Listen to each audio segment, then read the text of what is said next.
Elle fait, elle aussi, partie de notre patrimoine régional. J'ai cité la cité ouvrière de Tergnier, dans l'Aisne. Elle a été rêvée et conçue par Raoul Dautry à partir de 1919. Je vous propose de découvrir ou redécouvrir cette cité idéale avec ce reportage signé Halima Najibi, Gérard Payen et Daniel Delforge.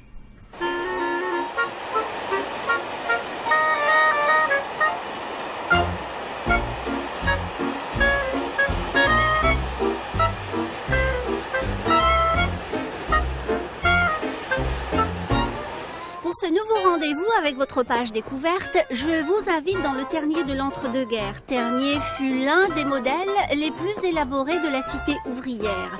Ici devait se matérialiser la nouvelle société cheminote, rêvée, voulue et conçue à partir de 1919 par le directeur des chemins de fer de l'État, Raoul Dautry. Une ambition que malheureusement l'histoire a un peu oubliée. Néanmoins, cette cité idéale subsiste encore dans la mémoire de ses anciens locataires.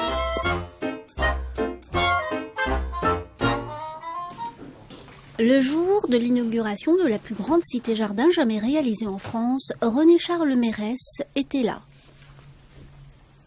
Raoul Dautry me dit « Qu'est-ce que fait ton papa ?» Mais je dis « Moi, mon papa, il est cheminot. » Il dit « Oui, mais quoi cheminot ?» Je lui dis « Il est chef de train. » Oh, il dit « C'est bien ça. Tu lui diras qu'il a un bien beau métier. » Moi, je rentre à la maison, je dis papa, je dis, tu sais pas ce qu'il m'a dit Raoul Dautry. Tu avais un bien beau métier. Et tu pouvais pas lui demander qu'il change avec le mien? René a grandi dans l'un des 1112 logements construits pour les cheminots de Tergnier. Le polytechnicien Raoul Dautry, à l'instar de Gaudin et de son familistère de Guise, a conçu un modèle d'habitat idéal pour les employés du chemin de fer. On était heureux de vivre là-bas, hein, ça c'est sûr. On avait le cinéma, on avait le stade, on allait voir toutes les rencontres et tout ça. Hein, ça c'est. C'était ma jeunesse, c'était bien. J'étais bien à l'école, j'étais bien à l'école ménagère, j'étais bien. Ça c'est, on aimait bien cette cité, ça c'est sûr. On apprenait à cuisiner, hein, ça, puis alors on recevait des personnalités. J'avais Madame Eugel, c'était une Américaine qui avait des pouvoirs sur la cité. Elle donnait, elle aidait la cité à se monter.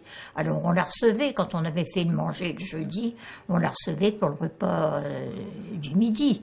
Puis alors moi, après, l'après-midi, bon, quand Madame Eugel était repartie à Paris, moi je m'occupais des enfants, je leur apprenais à coudre.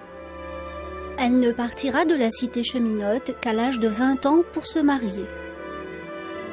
Tergnier, pour nous, c'était la ville. Et on aimait bien notre petite campagne. Aujourd'hui, il ne reste que quelques traces de cette époque florissante. La cité a été détruite aux 2/3 lors du bombardement du 10 avril 1944.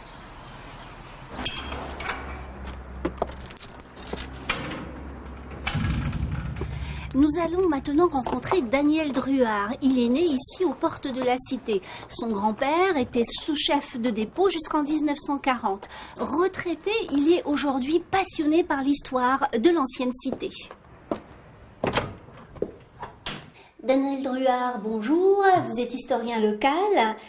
Est-ce que l'on peut dire que la cité érigée à Tergnier par Raoul Dautry était une ville dans la ville? Raoul Dautry, avec sa vocation culturelle, y a mis 5 groupes scolaires. D'autre part, pour les besoins quotidiens, Raoul Dautry avait aussi implanté un économat, complété par une coopérative des cheminots, avec boucherie, charcuterie, boulangerie.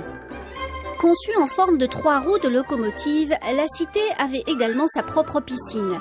Tergnier, c'était aussi le refus de la monotonie inhérente aux cités ouvrières de l'époque. Raoul Dautry a multiplié les types de maisons en prenant soin de ne pas reproduire plus de 4 ou 5 fois le même modèle. Chaque pavillon avait son jardin et son poulailler. Le dimanche, ouvriers et cadres se retrouvaient dans le parc de la cité, les Buttes Chaumont. Les Buttes Chaumont étaient effectivement le lieu de rencontre et de loisirs idéal pour ces habitants de la cité.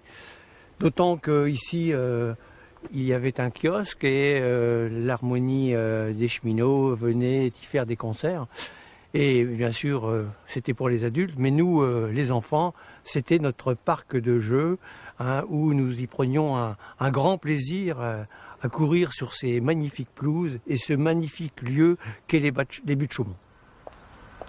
Entre les deux guerres, plus de 4000 personnes ont vécu dans cette cité modèle.